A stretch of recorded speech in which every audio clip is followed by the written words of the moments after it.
Last class में आप लोगों ने किया था बच्चों प्राइस इलास्टिसिटी ऑफ डिमांड का मीनिंग, उसकी डिग्रीज, मतलब कि प्राइस इलास्टिसिटी ऑफ डिमांड के कितने टाइप्स हो सकते हैं, coefficient of price elasticity of demand का आंसर कितना कितना आ सकता है, कौन सी डिग्री में डिमांड कर्व की शेप क्या होगी, आप लोगों ने कर लिया बच्चों। आज हम पढ़ेंगे कि प्राइस इलास्टिसिटी ऑफ डिमांड को कैसे आप मेजर कर सकते हो, कैसे आप प्राइस इलास्टिसिटी को फाइंड आउट कर सकते हो। तो उसके लिए हमारे पास 4 मेथड अवेलेबल है आज, percentage method, total expenditure method, arc method और पॉइंट या ज्योमेट्रिक मेथड। तो सबसे पहले हम पढ़ेंगे कि how to measure price elasticity of demand through percentage method. Percentage method से या प्रोपोर्शनेट मेथड से आप प्राइस इलास्टिसिटी कैसे फाइंड आउट कर सकते हैं। चलिए शुरू करते हैं बच्चों। सबसे पहली चीज, सबसे इंपॉर्टेंट बात कि percentage method is given by professor Alfred Marshall, ये आप ध्यान रखेंगे। इस मेथड को, परसेंटेज मेथड को, और हम बोल सकते हैं बच्चों फ्लक्स मेथड और प्रोपोर्शनेट मेथड, ये आप ध्यान रखेंगे, या फिर मैथमेटिकल मेथड। ये नाम ध्यान रखने बहुत जरूरी है बच्चों, एमसीक्यूज जब आते हैं ना तो इन अल्टरनेट नेम के बेस पे भी आ जाते हैं, तो आप ध्यान रखें कि कौन से मेथड का क्या नाम है। चलिए सबसे पहले हम बात करते हैं परसेंटेज मेथड की या प्रोपोर्शनेट मेथड की। तो परसेंटेज मेथड में आप कैसे फाइंड आउट करेंगे कि how to measure elasticity of demand. तो method is percentage method, percentage method या फिर proportionate method. Very interesting topic, आप ध्यान से सुनिएगा बच्चों। परसेंटेज मेथड या प्रोपोर्शनेट मेथड क्या है, कैसे हम इलास्टिसिटी फाइंड आउट कर सकते हैं। बच्चों आप लोगों ने फॉर्मूला पढ़ा, आप लोगों ने प्राइस इलास्टिसिटी का फॉर्मूला पढ़ा है कि percentage change, price elasticity ratio होता है किसका, percentage change in quantity demand to percentage change in price. ये आप लोगों ने पढ़ा बच्चों लास्ट क्लास में। Percentage change in quantity demand divide by percentage change in price, ठीक है। अब इस फॉर्मूले को आप और कैसे एक्सटेंड कर सकते हो, कैसे इस फॉर्मूले का डाइवर्सिफिकेशन कर सकते हो, वो सीखेंगे परसेंटेज मेथड में। तो सबसे पहली चीज आप लोगों ने सीखा था बच्चों कि how to find out percentage change in quantity demand, कि percentage change in quantity demand आप कैसे फाइंड आउट करते हैं बच्चों। तो आपने ये सीखा था कि new quantity minus initial quantity divide by initial quantity into 100। यहां पर Q1 क्या था बच्चों, Q1 इज न्यू क्वांटिटी, नई क्वांटिटी डिमांड, और Q जो था वो था आपका इनिशियल, मतलब कि पुराने वाली डिमांड। तो Q1 is new quantity demand and Q is initial demand, ये आप लोगों ने सीखा था बच्चों, ठीक है। उसके बाद अगर आप परसेंटेज चेंज निकालते हैं क्वांटिटी डिमांड का तो फॉर्मूला ही है। ऐसे ही आप परसेंटेज चेंज इन प्राइस भी निकाल सकते हैं बच्चों। अब इंपॉर्टेंट बात यह है कि Q1 माइनस Q, इसे आप क्या बोलेंगे, इसको बोलेंगे बच्चों आप change in quantity demand. It is not percentage change, it is change in quantity demand. यहां परसेंटेज चेंज नहीं है, सिर्फ डिमांड में कितने यूनिट्स का चेंज हुआ वो अलग बात है, डिमांड में कितने परसेंटेज चेंज हुआ वो अलग बात है। Q1 minus Q, new demand कितनी थी, मान लीजिए एग्जाम्पल लेते हैं, एक प्राइस और एक क्वांटिटी डिमांड, दो बातें। Price fall from 10 to 5 and demand increases from 20 to 40 units. बच्चा यहां पे 20 is Q and 40 is Q1, right. तो आप लोग अगर परसेंटेज चेंज निकालना चाहते हैं तो फॉर्मूला है Q1 minus Q upon Q into 100। अगर आप चेंज इन क्वांटिटी डिमांड, सिर्फ चेंज नॉट परसेंटेज, यूनिट्स में कितना चेंज हुआ, तो आप बोलेंगे 40 यूनिट्स अब हो गई, 20 यूनिट्स पहले डिमांड थी तो 20 यूनिट्स का चेंज हुआ। But percentage change is not 20, percentage change 20 units का नहीं है, वो खाली चेंज इन डिमांड। तो Q1 माइनस Q को आप सिर्फ क्या बोलते हैं, चेंज इन क्वांटिटी डिमांड या फिर डेल्टा Q। ये साइन याद रखेंगे, ठीक है, डेल्टा Q सिंबल्स याद रखेंगे, change in Q delta Q। और इसके बाद अगर आपको percentage change in price find out करना है बच्चा, percentage change in price find out करना है आपको। तो आप क्या करते थे बोलो बच्चों, P1 minus P divide by P into 100। यहां पर P1 क्या है बच्चा, P1 इज न्यू प्राइस, नया प्राइस, यानी कि 5। जो 5 है एग्जाम्पल में ये P1 है, और जो 10 है वो इनिशियल प्राइस है, मतलब कि P है। P को क्या बोलोगे आप, इनिशियल प्राइस। अब P1 minus P upon P into 100, ये तो परसेंटेज चेंज इन प्राइस का फॉर्मूला हो गया बच्चा। अगर आपको निकालना है सिर्फ चेंज इन प्राइस, कि प्राइस में कितना चेंज हुआ, तो आप कैसे निकालते हैं, new quantity, sorry new price minus old price. तो इसको आप बोलेंगे बच्चा delta P, P1 minus P को आप क्या बोलेंगे, डेल्टा P। ये परसेंटेज चेंज प्राइस नहीं है, सिर्फ चेंज इन प्राइस है। तो आपको ये बात ध्यान रखनी है कि डेल्टा P क्या है, डेल्टा Q क्या है। ओके, इसके बाद आप परसेंटेज मेथड को प्रोपोर्शनेट मेथड कैसे बनाते हैं वो देखिएगा। परसेंटेज मेथड को आप प्रोपोर्शनेट कैसे बनाते हैं, क्या डिफरेंस है परसेंटेज में और प्रोपोर्शनेट में, ध्यान दीजिए बच्चा। हमारे पास फॉर्मूला है ईडी का, percentage change in quantity demand divide by percentage change in price. ये हमारे पास फॉर्मूला है, percentage change in quantity demand upon percentage change in price. ठीक है, इस फॉर्मूले को आप और कैसे एक्सटेंड कर सकते हैं बच्चों, ध्यान, इस फॉर्मूले को आप कैसे एक्सटेंड कर सकते हैं, ध्यान दीजिएगा।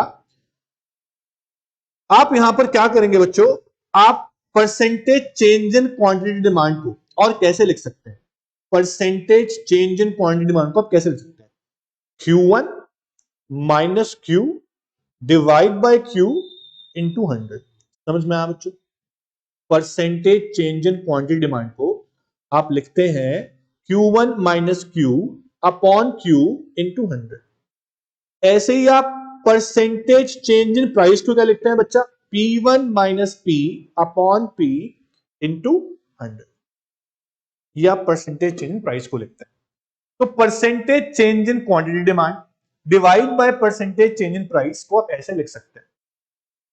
100 आपके कैंसिल हो जाता है, कैंसिल होने के बाद आपके पास बचता है बच्चों Q1 minus Q upon Q divide by P1 minus P upon P। अब बचता आपके पास, इसे और आगे लेके जाएंगे, इसे और आगे लेके जाएंगे तो Q1 माइनस Q को आप क्या बोल रहे थे बच्चों, डेल्टा Q, यानी change in quantity. Q1 minus Q को आप क्या बोलते हो, change in quantity, divide by Q, उसके नीचे P1 minus P means delta P यानी चेंज इन P, और डिवाइड बाय P। इतना समझ में आता है बोलो बच्चों आप। इसके बाद इसको और आगे एक्सटेंड करेंगे बच्चों, और एक्सटेंड करेंगे तो आप क्या लिख सकते हैं, डेल्टा Q अपॉन Q। अगर आप मल्टीप्लाई करेंगे इसको तो रेसिप्रोकल करने के बाद आप लिखेंगे P अपॉन डेल्टा P। आपके पास इलास्टिसिटी ऑफ डिमांड का एक फॉर्मूला बन के आता है, ये फॉर्मूला है प्रोपोर्शनेट, इसे बोलेंगे आप प्रोपोर्शनेट। सिर्फ आप लिखते हैं percentage change in quantity demand, percentage change in quantity demand divide by percentage change in price, आप लिखते हैं, ये परसेंटेज मेथड है बच्चा। इसी फॉर्मूले को आप लिख पा रहे हैं एक और तरीके से, delta Q upon Q into P upon delta P, इसे आप बोल रहे हैं बच्चा प्रोपोर्शनेट मेथड। तो आपके पास दो फॉर्मूला है, टू फॉर्मूलाज आर देयर, दोनों में से किसी भी फॉर्मूला से आप ईडी मेजर कर सकते हैं। फॉर एग्जाम्पल, हमने ऊपर वाले एग्जाम्पल में लिखा कि price fall from 10 to 5 units. हमने लिखा था price fall from 10 to 5 units, ये हमने लिखा, और demand increases from 20 to 40 units. इसको आप एक और तरीके से कैसे सॉल्व करेंगे, देखिए फॉर्मूला हमारे पास है, delta Q upon Q into P upon delta P। इस फॉर्मूले से सॉल्व करते हैं, आपका आंसर कितना आता है बच्चों। डेल्टा Q की वैल्यू आप क्या पुट करेंगे, delta Q means change in Q, यानी कि Q1 माइनस क्यू, तो Q1 is 40 and Q is 20, तो Q1 minus Q is equals to 20 units का आपका चेंज आ गया क्यू में, आप लिख दिया डेल्टा क्यू की जगह पर 20। इनिशियल क्वांटिटी क्या है बच्चों, इनिशियल क्वांटिटी आपकी कितनी है 20, अब इनटू पी, पी मतलब ये P1 नहीं है, सिर्फ P है, P मतलब इनिशियल प्राइस कितना था बच्चों 10 रुपीज। अब चेंज इन पी चाहिए आपको, चेंज इन पी होता है P1 माइनस पी, P1 कितना है 5 रुपीज, P कितना है 10 इज इक्वल टू कितना आया -5। बच्चों ध्यान से -5 ईडी निकालेंगे, कैंसिल होता है, यहां आता है 5 1 5, तो आपका आंसर आता है बच्चा -2। ये आपका ईडी का आंसर कैसे आया बच्चों, प्रोपोर्शनेट मैथड से, प्रोपोर्शनेट मैथड से। तो Q1 minus Q delta Q होता है, आप ध्यान रखिए, P1 minus P delta P यानी चेंज इन प्राइस, आप ध्यान रखिए, इससे आप इलास्टिसिटी निकाल लेते हैं। तो ईडी -2, अब कमेंट कीजिए कि ईडी -2 का मतलब क्या है, लेस इलास्टिक, मोर elastic, unitary elastic, perfectly elastic या परफेक्टली इलास्टिक। तो आप बोलेंगे -2, माइनस को इग्नोर करना, माइनस को हटाकर वैल्यू देखनी है कि क्या है, वैल्यू इज 2, तो आप बोलेंगे इसको हाई इलास्टिक। क्या बोलेंगे बच्चा, हाई इलास्टिक डिमांड। इस तरह से आप आंसर को सॉल्व करते हैं न्यूमेरिकल। ठीक है बच्चों, तो ये था परसेंटेज मेथड या proportionate method to measure price elasticity of demand. चलिए इस चीज को हम एक बार नोट से गो थ्रू कर लेते हैं। परसेंटेज मेथड, ठीक है, फ्लक्स मेथड हो गया, इसका नाम प्रोपोर्शनेट हो गया या मैथमेटिकल मेथड हो गया बच्चा। According to this method elasticity is measured as the ratio of percentage change in quantity demand to percentage change in price। ये आपका फॉर्मूला है।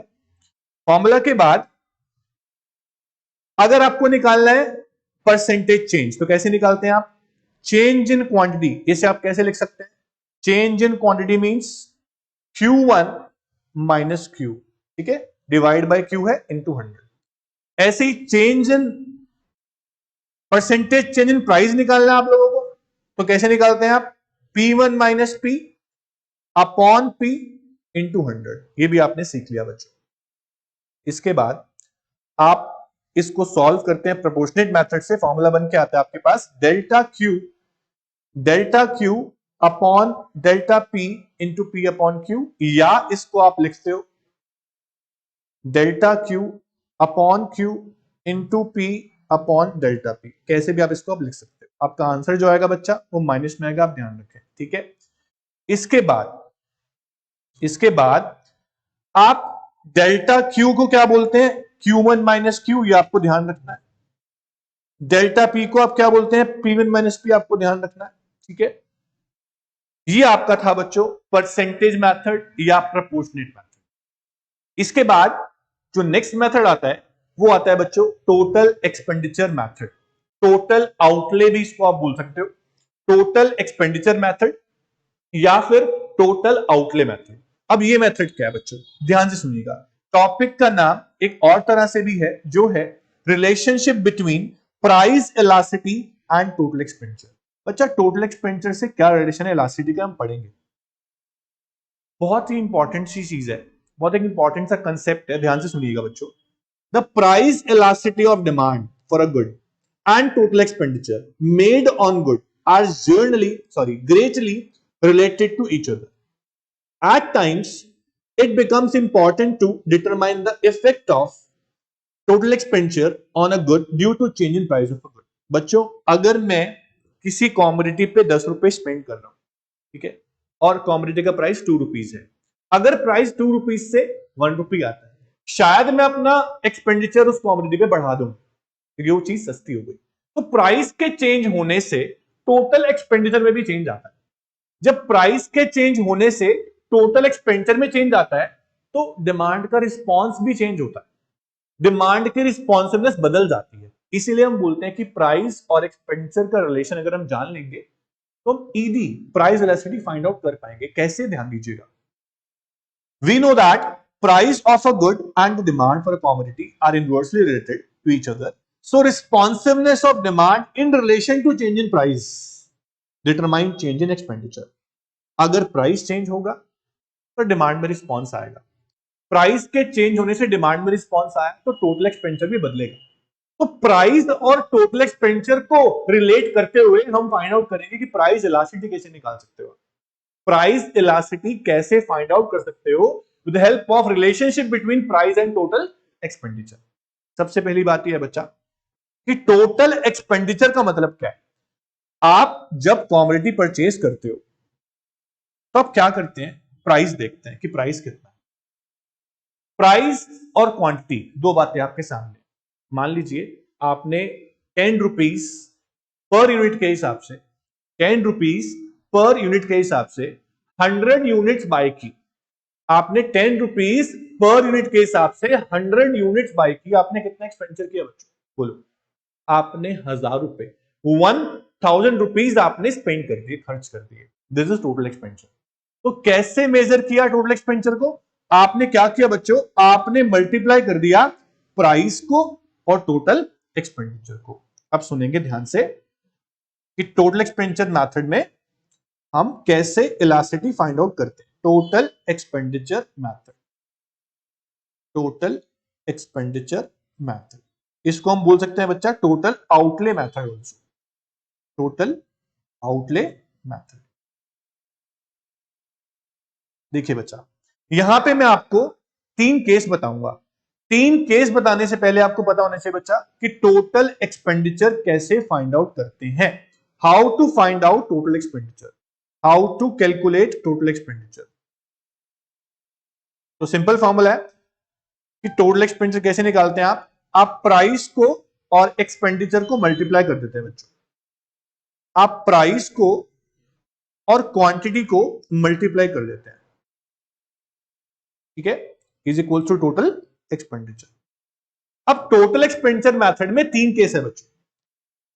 पहला केस क्या है, case 1, if price increases, if price increases or decreases, if price increases or decreases, अगर price increase हो रहा हो या डिक्रीज हो रहा हो, but there is no change, but there is no change in total expenditure, no change in total expenditure।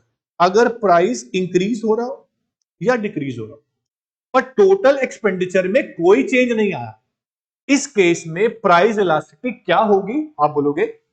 In this case price elasticity will be unitary elastic, unitary elastic. अब समझिएगा कैसे बच्चों। अगर आपको देखने को मिलता है कि किसी भी कॉमोडिटी का प्राइस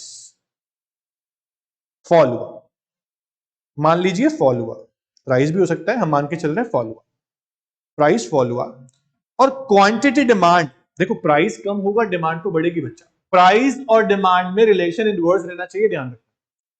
प्राइस फॉल होने से जो क्वांटिटी है डिमांड वो इंक्रीज हो गई 10 यूनिट से बच्चों 20 यूनिट्स, 10 से 20 यूनिट्स।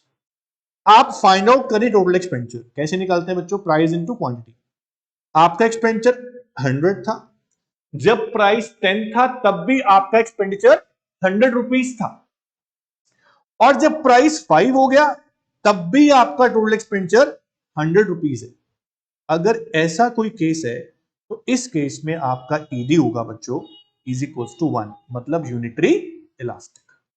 यहां पर प्राइस आप बढ़ा भी सकते हैं। अगर प्राइस 5 से 10 हो गया, मान लीजिए 5 से 10 हो गया और डिमांड 20 से 10 यूनिट्स हो गई, बात तो 100 ही आएगा, टोटल एक्सपेंडिचर आपका 100 ही आएगा। तो प्राइस इंक्रीज हो या प्राइस डिक्रीज हो but total expenditure remains same. In this case, ED will be unitary elastic. आपको ध्यान रखना है, ठीक है, इक्वल्स टू 1। एक बार नोट्स पे आते हैं, देखिए ध्यान से।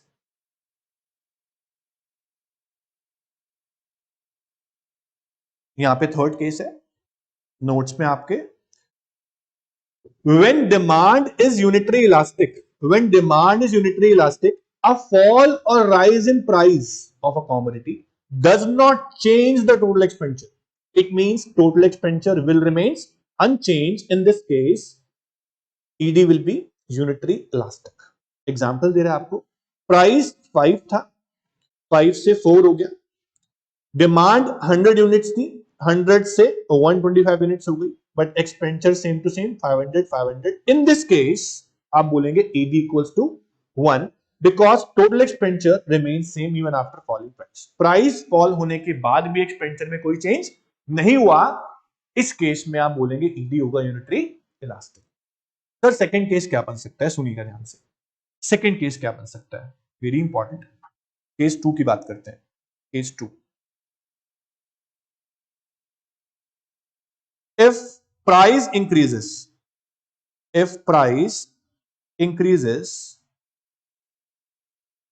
and total expenditure fall, total expenditure fall, price बढ़ रहा है, प्राइस बढ़ने के बाद आपका जो एक्सपेंडिचर है किसी भी कमोडिटी पे वो फॉल हो गया, ठीक है, स्पेंडिंग्स कम हो गई. और दूसरा केस है इसी के अंदर, if price decreases, price decreases and total expenditure rise. बच्चों दो केस है इसके अंदर. अगर प्राइस इंक्रीज होता है और टोटल एक्सपेंडिचर फॉल होता है, अगर प्राइस के डिक्रीज होने से, कम होने से किसी कमोडिटी पे स्पेंडिंग हमारी बढ़ जाए, प्राइस कम होने से किसी कमोडिटी हमारी स्पेंडिंग बढ़ जाए, मतलब रिस्पॉन्स ज्यादा आया. प्राइस के कम होने से हमारी स्पेंडिंग्स किसी कमोडिटी पे बढ़ गई हैं, ज्यादा हो गई हैं, इसका मतलब डिमांड का रिस्पॉन्स वहां ज्यादा, रिस्पॉन्सिवनेस ज्यादा, इलास्टिसिटी मतलब ज्यादा है. तो इस केस में आप बोलेंगे ED will be more than 1, यानी कि हाई इलास्टिक. ध्यान देंगे बच्चों, अगर प्राइस के बढ़ने से किसी कमोडिटी पे हमारी स्पेंडिंग्स कम हो गई हैं, रिस्पॉन्स ज्यादा है. प्राइस कम होने से स्पेंडिंग्स बढ़ गई है, रिस्पॉन्स ज्यादा है. It is called high elastic. ED more than 1. अब इसको आप टेबल से कैसे शो करेंगे. मान लीजिए बच्चों, price of a commodity fall from 10 to 5 units. Price कम हो गया 10 से 5 यूनिट्स. आपकी क्वांटिटी डिमांड, मान लीजिए पहले 10 यूनिट्स थी, आपका टोटल एक्सपेंडिचर जो था वो 100 था. अब प्राइस के कम होने से जो डिमांड है वो 25 यूनिट्स हो गई. मान लीजिए बच्चों, प्राइस के कम होने से जो डिमांड है वो 25 यूनिट्स हो गई. यहां परसेंटेज चेंज ज्यादा दिखेगा आपको डिमांड में. आपका एक्सपेंडिचर राइज हो गया 100 टू 125. कैसे निकाला expenditure, price into quantity. 10 multiply 10 100, 5 multiply 25 125. तो आप क्या देख रहे हैं कि प्राइस के कम होने से टोटल एक्सपेंडिचर बढ़ गया. अगर प्राइस का और टोटल एक्सपेंडिचर का, मेरी बात ध्यान रखना, अगर प्राइस का और टोटल एक्सपेंडिचर का जो डायरेक्शन है वो अपोजिट हो, प्राइस कम हो रहा हो, एक्सपेंडिचर बढ़ रहा हो, प्राइस बढ़ रहा हो, एक्सपेंडिचर कम हो रहा हो, अगर प्राइस का और टोटल एक्सपेंडिचर का डायरेक्शन अपोजिट है, तो इस केस में ED will be more than 1, highly elastic. Notes पे आते हैं, ध्यान से सुनिएगा बच्चों मैं क्या बोल रहा हूं. ये आपका नोट्स में केस नंबर 1 है. When demand is elastic, fall in price of a commodity result in increase in total expenditure. On the other hand, price increases, total expenditure decreases. It means in case of high elastic demand, price and total expenditure move in opposite directions. मतलब कह रहे demand अगर elastic है, elastic मतलब more than 1, इस case में क्या होगा, अगर प्राइस फॉल होगा तो टोटल एक्सपेंडिचर इंक्रीज होगा, और अगर प्राइस इंक्रीज होगा टोटल एक्सपेंडिचर फॉल होगा. दोनों का डायरेक्शन कैसे बच्चों, अपोजिट डायरेक्शन. इस केस में ED होगा मोर देन 1. आपका स्टेबल शो हुई है, ध्यान दीजिए. Price fall from 5 to 4 units, demand increases from 100 to 140 units. अब पुराना केस पे आ जाओ एक बार. पुराना केस था आपका कि आपकी डिमांड जो थी, जब प्राइस फॉल हुआ था 5 से 4, डिमांड 100 से 125 हुई थी बच्चों. इस केस में देखिए आपकी डिमांड 100 से 140 हो गई, मतलब कि डिमांड का रिस्पॉन्स ज्यादा है, चेंज परसेंटेज चेंज ज्यादा आएगा आप निकालेंगे तो, इसीलिए आप बोलेंगे हाई इलास्टिक। और केस आपको याद रखना है एक्सपेंडिचर के बिहाफ पे। प्राइस अगर कम हो रहा है किसी कॉमोडिटी का, अगर प्राइस कम हो रहा है और हमारी स्पेंडिंग्स टोटल एक्सपेंडिचर बढ़ रही है उस पर, हाई इलास्टिक। तीसरा केस क्या बनेगा बच्चों, थर्ड केस। थर्ड केस क्या बनेगा बच्चों, if price fall, if price fall as a result of fall in price, total expenditure also fall, total expenditure also fall. On the other hand, if price rise, total expenditure also rise. कहने का मतलब क्या है बच्चा, अगर price बढ़ रहा है, प्राइस के बढ़ने से एक्सपेंडिचर भी बढ़ रहा है, प्राइस के कम होने से एक्सपेंडिचर भी कम हो रहा है कॉमोडिटी पे, इस केस में ED will be less than 1, मतलब कि इन इलास्टिक। ये आपको ध्यान रखना है बच्चा। अब टेबल से कैसे प्रूव करेंगे, ध्यान दीजिए। इस पर न्यूमेरिकल बनेगा बच्चों, न्यूमेरिकल कैसे बनेगा आपको बताऊंगा, आप ध्यान दीजिएगा। Price, quantity demand and total expenditure. बच्चों मान लीजिए प्राइस 10 था, 10 से 5 हो गया। जब प्राइस 10 था तो डिमांड थी मान लो 10 यूनिट्स, लेकिन जब प्राइस फॉल हुआ 10 से 5 तो डिमांड हो गई बच्चों 10 से 5 डिमांड होगी बच्चों 15 यूनिट्स। कितनी हो गई, 15 यूनिट्स। आपका एक्सपेंडिचर क्या हो गया, 75। आप क्या देख रहे हैं बच्चों, प्राइस भी फॉल हुआ, एक्सपेंडिचर भी फॉल हुआ। अगर ऐसा कोई केस है, इस केस में आपका ईडी जो होगा बच्चों लेस देन 1। तो प्राइस और टोटल एक्सपेंडिचर का डायरेक्शन अगर सेम है, प्राइस बढ़ेगा एक्सपेंडिचर बढ़ेगा, प्राइस फॉल होगा टोटल एक्सपेंडिचर भी फॉल होगा, इस केस में आपका ईडी लेस देन 1 मतलब लेस इलास्टिक होगा। बच्चों एक बात ध्यान रहे, प्राइस में और क्वांटिटी डिमांड में इनवर्स रिलेशन बने रहना चाहिए, चाहे वो ईडी 1 का केस हो, चाहे वो ईडी मोर देन का केस हो, चाहे वो ईडी लेस देन 1 का केस हो। ठीक है, इसको नोट से पढ़ते हैं। Second case, when demand is inelastic मतलब लेस देन 1। अगर ईडी लेस देन 1 है इसका मतलब क्या है कि प्राइस इंक्रीज हो रहा होगा या डिक्रीज हो रहा होगा। मान लो प्राइस फॉल हो रहा है, प्राइस फॉल हो रहा है तो एक्सपेंडिचर भी फॉल हो रहा होगा, और प्राइस इंक्रीज हो रहा है टोटल एक्सपेंडिचर भी इंक्रीज हो रहा होगा। इस केस में डिमांड होगी लेस इलास्टिक। ठीक है, तो ये थे हमारे 3 केसेस। टोटल एक्सपेंडिचर मेथड के न्यूमेरिकल कैसे बनेंगे, मैं एग्जांपल देता हूं आपको। बच्चों आपको दे दिया जाएगा कि price fall as a result,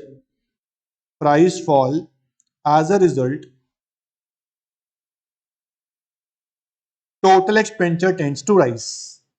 ED कितना है बताइए, ऐसे पूछेंगे आपसे, आप क्या बोलोगे सर, अगर प्राइस फॉल हो रहा है और एक्सपेंडिचर बढ़ रहा है, दोनों का डायरेक्शन कैसा है बच्चों, अपोजिट, इस केस में ईडी क्या होगा, more than 1।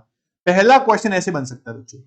Second type question कैसे बन सकता है, मान लीजिए आपको गिवन है, given that ED is less than 1, given that ED is less than 1 and price of a commodity increases, ED less than 1 है और प्राइस इंक्रीज हो गया है, टोटल एक्सपेंडिचर में क्या रिजल्ट होगा आपको बताना है। ईडी लेस देन 1 है और प्राइस इंक्रीज हो गया है, टोटल एक्सपेंडिचर का क्या रिजल्ट होगा आपको बताना है। बच्चों अगर ईडी लेस देन 1 होता है, आपको देखना है, आइडेंटिफाई करना है, अगर ईडी लेस देन 1 होता है इसका मतलब प्राइस और एक्सपेंडिचर का डायरेक्शन सेम होता है, हमने ये पढ़ा था। मतलब एक्सपेंडिचर भी इंक्रीज हो रहा होगा अगर प्राइस बढ़ रहा है, तो इस केस में लेस देन होता है ईडी। तो आपका आंसर क्या होगा, एक्सपेंडिचर विल इंक्रीजेस। इस तरह आपसे क्वेश्चन पूछे जाएंगे, आपको आंसर करना होगा।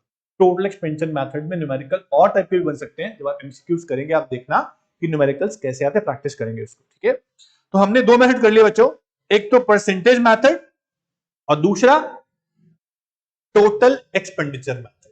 परसेंटेज या प्रोपोर्शनेट, टोटल एक्सपेंडिचर या फिर आउटले, ये 2 मेथड हमने किए हैं, इसको ध्यान से कीजिए, इंपॉर्टेंट है। इसके बाद हमारा थर्ड जो मेथड आता है वो पॉइंट है, ज्योमेट्रिक है, उसे करने से पहले आप टोटल एक्सपेंडिचर मेथड का डायग्राम देखिए बच्चों। ये डायग्राम कैसे बना, ध्यान दीजिएगा, इस डायग्राम पे ध्यान दीजिएगा बच्चों, बहुत इंपॉर्टेंट है, समझिए ध्यान से। मान लीजिए जो प्राइस था, इनिशियल प्राइस वो ये था, ओ से लेकर पी तक। यहां ध्यान दीजिए आप, पॉइंट ए, ओ से लेकर पी तक इनिशियल प्राइस था बच्चों। जब प्राइस ओपी था तो टोटल एक्सपेंडिचर हमारा ये था, जो हमें दिख रहा है यहां पर, मान लीजिए ये टी है, ओ से लेकर टी तक टोटल एक्सपेंडिचर। अगर प्राइस फॉल होता है from OP to OP one, यहां तक आता है, मान लो प्राइस यहां तक ओपी से ओपी वन, हमारा एक्सपेंडिचर तब भी सेम है जितना पहले था उतना अब है। तो इस वाले एरिया में आपका ईडी जो होगा वो क्या होगा बच्चों, इक्वल्स टू 1, क्योंकि इस एरिया में क्या हो रहा है, इस एरिया में ये दिख रहा है हमें कि प्राइस फॉल हो गया तब भी एक्सपेंडिचर सेम टू सेम है। इस केस में ED will be equals to 1, there is no change in total expenditure. इतना आपने सीखा। सेकंड केस देखिए बच्चों, अगर प्राइस बढ़ता है, मान लीजिए पी से पी2, आप यहां पर आ गए पी से पी2, तो आप क्या देख रहे हो, आपका एक्सपेंडिचर यहां आ गया, फॉल हो गया, दिख रहा है आपको, एक्सपेंडिचर क्या हो गया बच्चों, फॉल हो गया, पहले यहां था अब यहां पहुंच गए। प्राइस के बढ़ने से एक्सपेंडिचर फॉल हो गया। अगर प्राइस के बढ़ने से एक्सपेंडिचर फॉल होता है, डायरेक्शन ऑपोजिट है, इस केस में ईडी क्या होगा बच्चों, मोर देन 1, सिंपल। समझ में आ रहा है बच्चों आपको डायग्राम। अब थर्ड केस, मान लीजिए प्राइस P1 से जाता है P3, P1 से P3, तो आप क्या देख रहे हो, प्राइस के कम होने से यहां टच हो रहा है, ये एक्सपेंडिचर भी कम हो गया बच्चों, यहां आ गया एक्सपेंडिचर, प्राइस के कम होने से एक्सपेंडिचर भी कम हो गया, तो इस वाले एरिया में ईडी क्या होगा, लेस देन। तो अगर प्राइस का और टोटल एक्सपेंडिचर का डायरेक्शन सेम होता है तो ईडी होगा लेस देन 1, प्राइस का और टोटल एक्सपेंडिचर का डायरेक्शन ऑपोजिट होता है तो ईडी होगा मोर देन 1। और तीसरा केस ये है कि प्राइस राइज हो रहा हो या फॉल हो रहा हो, एक्सपेंडिचर में कोई चेंज ही नहीं आता तो ED will be equals to 1। ये तीन केस यहां बन सकते हैं बच्चों।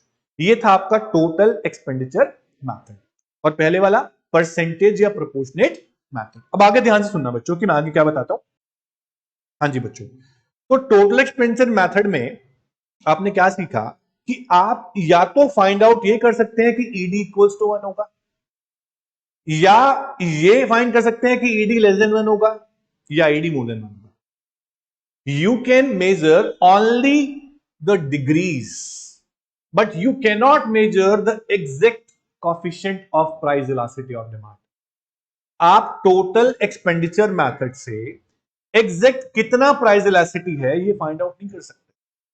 आप सिर्फ एक आइडिया ले सकते हैं कि ईडी लेस देन 1 होगा, या मोर देन 1 होगा, या इक्वल्स टू 1 होगा। तो टोटल एक्सपेंडिचर मेथड की लिमिटेशन, डिफेक्ट है। क्या लिमिटेशन है सर, देखिएगा, limitation of this method, total expenditure method suffer from one defect, it fails to give the exact magnitude of elasticity. Total expenditure method जो है वो एग्जैक्ट मैग्नीट्यूड नहीं देता बच्चों। By this method we can only know whether the elasticity is equals to 1, greater than 1, or less than 1. Hence this method is restrictive and provide only a rough measure of elasticity but not exact. ये total expenditure method की limitation है। तो limitation को ध्यान रखिए। उसके बाद percentage और प्रोपोर्शनल मेथड हमने किया, उस मेथड से आप exact measurement elasticity of demand का कर सकते हैं कि आपका आंसर 0.1 आया, 0.5 आया, 1 आया, 2 आया या 0 आया, exact measurement possible. But total expenditure method में एग्जैक्ट मेजरमेंट पॉसिबल नहीं है। हम चारों मेथड करने के बाद, जितने भी मेथड्स हैं वो सब करने के बाद लास्ट में कंक्लूड करेंगे कि कौन सा मेथड प्राइस इलास्टिसिटी मेजर करने के लिए कौन सा मेथड बेस्ट माना जाता है। ठीक है, तो ये मेथड अल्फ्रेड मार्शल का है, ध्यान रखिएगा।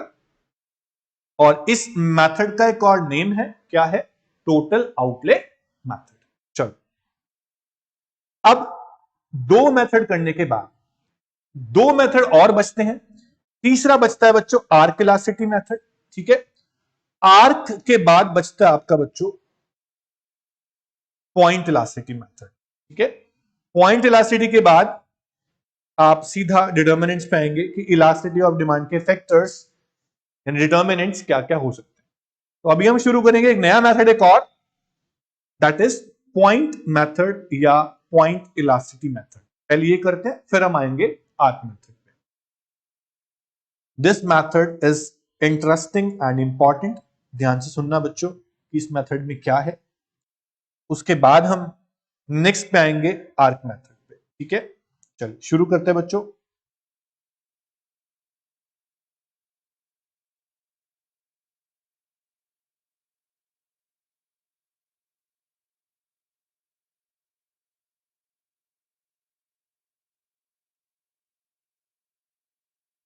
तो बच्चों पॉइंट इलास्टिसिटी ज्योमेट्रिक मेथड क्या मेथड है, सुनिएगा बच्चों ध्यान से। पॉइंट मेथड में आप क्या करेंगे बच्चों, एक straight line demand curve draw करेंगे, एक straight line demand curve draw करेंगे। स्ट्रेट लाइन डिमांड कर्व पे अलग अलग पॉइंट्स आप प्लॉट करेंगे, और हम ऐसा बोलते हैं कि अगर स्ट्रेट लाइन डिमांड कर्व पे डिफरेंट डिफरेंट पॉइंट्स प्लॉट किए जाए तो हर पॉइंट पे हम प्राइस इलास्टिसिटी को मेजर कर सकते हैं। ऐसा कैसे कर सकते हैं, तो उसके लिए हमारे पास कौन सा मेथड है बच्चा, पॉइंट मेथड। कौन सा मेथड, पॉइंट मेथड। चलिए शुरू करते हैं, जस्ट 1 सेकेंड। हाँ जी, point elasticity method. In point elasticity, we measure elasticity at given point on a demand curve. Very very important statement. Point elasticity method में हम जो इलास्टिसिटी निकालेंगे वो डिमांड कर्व पे किसी भी गिवन पॉइंट पे फाइंड आउट कर सकते हैं। कैसे कर सकते हैं आप सुनिए बच्चों, नोट्स पे आते हैं, ड्रॉ करते हैं, समझते हैं। मेथड इज पॉइंट और ज्योमेट्रिक मेथड। देखिए बच्चों, पॉइंट मेथड, एक डिमांड कर्व ड्रॉ करते हैं बच्चों। हम लोगों ने एक डिमांड कर्व ड्रॉ किया, एक्स एक्सिस और वाई एक्सिस पे price and quantity demand plot किया। एक डिमांड कर्व हमने ड्रॉ किया बच्चों, स्ट्रेट लाइन डाउनवर्ड स्लोपिंग। हमने अलग अलग पॉइंट दिए बच्चों, point A, point B, point C, point D and point E. Okay, हमने डिमांड कर्व पे बच्चों 5 पॉइंट दिए, point A, point B, point C, D and E. अब फॉर्मूला क्या है, अगर आपको फाइंड आउट करना है ED through point method, formula is lower segment, lower segment of demand curve, lower segment of demand curve divide by upper segment of demand curve at a particular point, upper segment of demand curve। बच्चों point method क्या है, point method is that method in which we can measure price elasticity of demand on straight line demand curve at different points। हम अलग अलग points पे demand curve के ऊपर elasticity major कर सकते हैं with help of a formula that is lower segment of demand curve upon upper segment of demand curve. चलिए फाइंड आउट करते हैं बच्चों। बच्चों आपको यहां पर सी पॉइंट दिख रहा होगा, सी पॉइंट, ये मिड पॉइंट है बच्चा। कौन सा पॉइंट है, mid point on demand curve. यहां से शुरू करते हैं। मिड पॉइंट पे मान लीजिए आपको इलास्टिसिटी निकालना है, कैसे निकालेंगे बोलो। Number 1, elasticity of demand at point C, elasticity of demand at point C। बच्चों पॉइंट C पर लोअर सेगमेंट यानी कि LS, अपर सेगमेंट यानी कि EOS। आप बताएंगे पॉइंट C पर lower segment of demand curve कहां से कहां तक है। मुझे दिख रहा है बच्चों C से लेकर E तक, दिस इज लोअर सेगमेंट, और C से लेकर A तक, this is upper segment. Okay, ये मिड पॉइंट है, ये मिड पॉइंट है। Lower segment is CE, upper segment is CA। बच्चों कोई भी डिमांड कर्व पे मिड पॉइंट, मिड पॉइंट मतलब जो डिमांड कर्व को दो इक्वल पार्ट में डिवाइड करता है, मिड पॉइंट वो है जो डिमांड कर्व को दो इक्वल पार्ट में डिवाइड करता है। तो अगर सीई और सीए दोनों इक्वल पार्ट है, इक्वल पोर्शन है, इसका मतलब ईडी जो होगा आपका वो होगा इक्वल्स टू 1। तो आप ध्यान रखेंगे कि मिड पॉइंट पे जो दोनों पार्ट्स हैं, lower part upper part, lower portion upper portion, दोनों इक्वल है। अगर दोनों पोर्शन इक्वल है उसे हम डिवाइड कर रहे हैं, ED will be unitary elastic equals to 1। तो एमसीक्यू में आपको पूछ सकता है बच्चों कि mid point of demand curve पे ईडी कितना होता है। आप क्या बोलेंगे बच्चों? मिड पॉइंट पे इलास्टिसिटी ऑफ डिमांड जो होगा वो कितना होगा? Unitary elastic. ठीक है बच्चों, यूनिटरी इलास्टिक। चलिए अब इसके बाद मान लीजिए आपको फाइंड आउट करना है ED at point D, at point D. बच्चों डी पॉइंट पर lower segment is D to E. As you can see lower segment is from D to E. D से लेकर ई तक लोअर सेगमेंट है और D से लेकर ए तक अपर सेगमेंट है। अपर सेगमेंट काफी बड़ा है ना? Lower segment upon upper segment formula लगाएंगे बच्चों। ED is equals to lower segment of demand curve upon upper segment. आपका लोअर सेगमेंट बच्चों डी से लेकर ई तक है डिमांड कर्व पे, डी से लेकर ई तक। आपका अपर सेगमेंट जो है बच्चों वो है डी से लेकर ए तक। यहां आपका लोअर सेगमेंट आपको दिख रहा होगा डिमांड कर्व पे, इतना सा सेगमेंट है डीई, ये लेस है as compare to DA. DE segment is less than as compare to DA.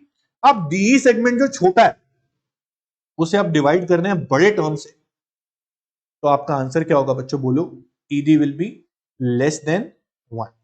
तो अगर लोअर सेगमेंट छोटा हो, अपर सेगमेंट बड़ा हो, तो आपका आंसर क्या होगा बच्चों? लेस देन 1, यानी कि इन इलास्टिक। तो आपसे क्वेश्चन कैसे पूछेंगे बच्चों? Elasticity of demand on a point below the mid point on demand curve. Mid point के नीचे वाले पॉइंट पे इलास्टिसिटी कितनी होगी? आप क्या बोलोगे? ED will be less than 1। इसके बाद थर्ड केस, अगर आपको फाइंड करना है ईडी एट पॉइंट बी बच्चों, बी पॉइंट पे, बी पॉइंट पर बच्चों, B point at point B आपका लोअर सेगमेंट है बच्चों बी से लेके ई तक, अपर सेगमेंट बी से लेके ए तक। तो आपका जो बीई सेगमेंट है बच्चों, बीई सेगमेंट जो है बच्चों वो बड़ा है एज कंपेयर टू बीए। तो आप बोलोगे ED will be more than 1। बच्चों आया समझ? बोलो। मिड पॉइंट पे ईडी इक्वल्स टू 1, मिड से नीचे वाले पॉइंट पे ईडी लेस देन 1, मिड से ऊपर वाले पॉइंट पे ईडी मोर देन 1। अब क्या बचा बच्चों? अब बचा एक्स एक्सिस पे और वाई एक्सिस पे ईडी कितना होगा बच्चों? एक्स और Y axis demand curve touch तो नहीं करता, हमने टच किया। अगर डिमांड कर्व टच किया तो या तो आंसर 0 होगा या आंसर इनफाइनाइट होगा, क्योंकि एक्सट्रीम डिग्रीज जो होंगी वो एक्सिस पे होंगी। अब एक्सट्रीम डिग्रीज में ईडी कैसे फाइंड आउट करेंगे बच्चों? Same formula, lower segment upon upper segment. मान लीजिए आपको पॉइंट ई पे ईडी फाइंड करना है बच्चों, पॉइंट ई पे। तो ई पॉइंट पे ED at point E, ED at point E, lower segment upon upper segment. बच्चों पॉइंट ई पे लोअर सेगमेंट तो है ही नहीं कोई, क्योंकि ई पॉइंट तक तो खत्म हो गया डिमांड का। तो आप बोलोगे lower segment equal to 0, upper segment is from E to A. पूरा का पूरा सेगमेंट जो है ई से लेके तक वो अपर सेगमेंट है बच्चों, ठीक है? और नीचे लोअर सेगमेंट है ही नहीं।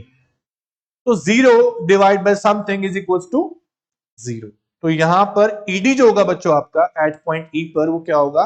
Perfectly in elastic, perfectly in elastic. बोलो बच्चों आया समझ आपको? Perfectly in elastic. ऐसे ही आप फाइंड कर सकते हैं ईडी एट पॉइंट ए, जो सबसे ऊपर टॉप पे जो पॉइंट है, यहां पर ईडी कितना होगा? यहां तो 0 हो गया बच्चों। तो ए पॉइंट पे लोअर सेगमेंट क्या है बच्चों? ए पॉइंट पे लोअर सेगमेंट आपका ए से लेकर कंप्लीट ई तक है बच्चों। ए से लेकर कंप्लीट आपका ई तक लोअर सेगमेंट है बच्चों, ए से लेकर ई तक। अपर सेगमेंट यहां पे है ही नहीं बच्चों, जीरो। तो आपका आंसर क्या होगा बोलो बच्चों? इनफाइनाइट, यानी कि परफेक्टली इलास्टिक। तो इस तरह से आप पॉइंट मेथड के थ्रू इलास्टिसिटी फाइंड कर सकते हैं। यहां पर भी एग्जैक्ट मेजरमेंट हमारा पॉसिबल नहीं है, इतना पता चल रहा है बस कि ईडी लेस देन 1 है, मोर देन 1 है, या 0 है, इनफाइनाइट है। एग्जैक्ट वैल्यू आप मेजर नहीं कर पाए, लेकिन पॉइंट मेथड में ही आप एग्जैक्ट वैल्यू मेजर कर पाएंगे। कैसे, आप सीखेगा अभी। विद हेल्प ऑफ डिफरेंशिएशन आप कर सकते हैं पॉइंट मेथड में। एक्सट्रीम पॉइंट पे निकालना है आपको, पर्टिकुलर पॉइंट पे आपको ईडी निकालना है, आप इक्वेशन की हेल्प से, डिफरेंशिएशन की हेल्प से ईडी निकाल सकते हैं। ऐसा हम न्यूमेरिकल में करेंगे बच्चों, अभी देखिएगा आप। अभी आप लोग नोट्स पे आइए और देखिए नोट्स में पॉइंट मेथड को कैसे समझाया बच्चों। ये जो आप फॉर्मूला देख रहे हो, ये डिफरेंशिएशन की हेल्प से D Q upon DP into P upon Q, मतलब differentiation of quantity with respect to price अगर आप करेंगे, आप ईडी फाइंड आउट कर सकते हो। कैसे करेंगे बच्चों, न्यूमेरिकल में आपको बताया जाएगा। ये फॉर्मूला आप ध्यान रखें, फॉर्मूला क्या है? D Q upon DP into P upon Q, differentiation. Okay, derivative निकालेंगे आप लोग। तो D Q upon DP into P upon Q is the derivative of quantity with respect to price at a point on the demand curve. ये आपको बताया जाएगा, आपको values दी होंगी, पी क्या है, क्यू क्या है, ठीक है। उसके बाद डेरिवेटिव निकाल के आप ईडी निकाल सकते हो। न्यूमेरिकल्स में हम लोग करेंगे बच्चों, घबराने वाली बात नहीं है। तो सबसे पहली चीज, इलास्टिसिटी ऑफ डिमांड यानी कि ED is different at different points. जब आप डेरिवेटिव से निकालो या ज्योमेट्रिक मेथड जो हमने किया उससे निकालो, हर पॉइंट पे ईडी अलग ही आएगा बच्चों, सेम तो नहीं आ सकता ना, क्योंकि प्राइस और डिमांड का रिस्पॉन्स अलग अलग होगा। तो in order to measure any particular point, lower portion of demand curve divided by the upper portion of demand curve, ठीक है, ये आपने कर लिया। उसके बाद बच्चों आपने देखा unitary elastic demand mid point पे होता है, क्योंकि वहां लोअर सेगमेंट बराबर है किसके? अपर सेगमेंट के। इस तरह से 5 डिग्री हम लोगों ने की है, अलग अलग पॉइंट्स पे आप ईडी निकाल सकते हो बच्चों। सबसे ऊपर जो टॉप पॉइंट है वहां आपका परफेक्टली इलास्टिक है, सबसे नीचे आपका जो पॉइंट है वहां आपका ईडी 0 है, परफेक्टली इलास्टिक है। इस तरह से आप ईडी निकाल सकते हो बच्चों, ठीक है। उसके बाद अब छोटी सी बात एक और है बच्चों कि इलास्टिसिटी ऑफ डिमांड यानी प्राइस इलास्टिसिटी ऑफ डिमांड निकालने के लिए हम लोगों ने अभी तक 3 मेथड्स की, percentage, proportionate, total expenditure and geometric यानी पॉइंट। आपको न्यूमेरिकल जब दिए जाएंगे बच्चों, न्यूमेरिकल्स में आपको कम से कम एक मेथड के 20 to 30 न्यूमेरिकल्स कम से कम प्रैक्टिस करने। क्वेश्चन आपको मैं दूंगा, आर्क मेथड अभी करना है, वहां के न्यूमेरिकल भी हमें मिलेंगे। आर्क मेथड में भी काफी न्यूमेरिकल्स होंगे बच्चों। आज हमने टोटल 3 मेथड्स किए, मैं आपको फोर्थ नहीं कराऊंगा, कंफ्यूजन क्रिएट नहीं होनी चाहिए बच्चों, आराम से करना है हम लोग। डेरिवेटिव से यानी डिफरेंशिएशन करके कैसे ईडी निकालते हैं, पॉइंट मेथड में बताऊंगा आपको नेक्स्ट क्लास में। और परसेंटेज मेथड से बता चुका हूं कैसे निकालते हैं आपको। नेक्स्ट क्लास में आर्क मेथड से भी बताऊंगा कि आप ईडी कैसे निकाल सकते हो। बच्चों 2 ही मेथड हमारे पास है, एक आर्क, एक परसेंटेज, जिससे एग्जैक्ट मेजरमेंट पॉसिबल है। हाँ, डिफरेंशिएशन से भी पॉसिबल है, वो भी हम लोग करेंगे। तो टोटल 3 मेथड हमारे पास हैं जहां हम एग्जैक्ट मेजरमेंट ऑफ ईडी कर सकते हैं, बट हम टोटल एक्सपेंडिचर मेथड से एग्जैक्ट मेजरमेंट नहीं कर सकते, बात आपको ध्यान रखनी है। तो आज की क्लास में हम लोग इतना ही करेंगे। नेक्स्ट क्लास में आप लोग करेंगे आर्क मेथड और डेरिवेटिव इक्वेशन से आप कैसे ईडी निकाल सकते हैं इन द पॉइंट मेथड, ठीक है बच्चों। तो आर्क और थोड़ा सा पॉइंट मेथड का पोर्शन हम करेंगे, और हो सकेगा तो फैक्टर्स अफेक्टिंग ईडी भी हम लोग करेंगे, ठीक है। तो इस चैप्टर को बहुत ध्यान से लेके चलिए, हल्के में लेके मत चलो बच्चों। न्यूमेरिकल्स आएंगे, आप गलत नहीं होने चाहिए, आपको पूरे मार्क्स मिलेंगे। न्यूमेरिकल्स में आपके मार्क्स पूरे आपको सॉल्व करने आते हैं, सोचना नहीं पड़ेगा ऑप्शन क्या, आंसर जो आएगा आप मार्क करेंगे। तो न्यूमेरिकल्स को स्ट्रांग रखिए, ठीक है। इतना ही करेंगे बच्चों आज के लिए इतना ही। नेक्स्ट क्लास में मिलते हैं नेक्स्ट टॉपिक के साथ। थैंक यू, टेक केयर बच्चों, बाय।